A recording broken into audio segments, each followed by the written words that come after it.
Welcome! In front of me I have AMAZFIT T-Rex 3 and I'm gonna show you how to force restart this watch.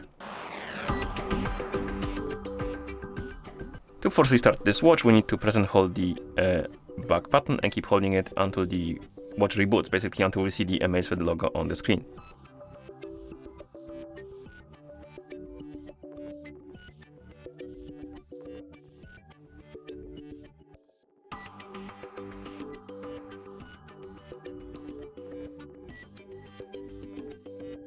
If you don't see the logo for a while, try releasing the back button and wait, and hopefully it will start rebooting itself. And it does. As you can see, we're back in the system, and that's how you force restart this watch. Thank you for watching. If you found this video helpful, please consider subscribing to our channel and leaving a like on the video.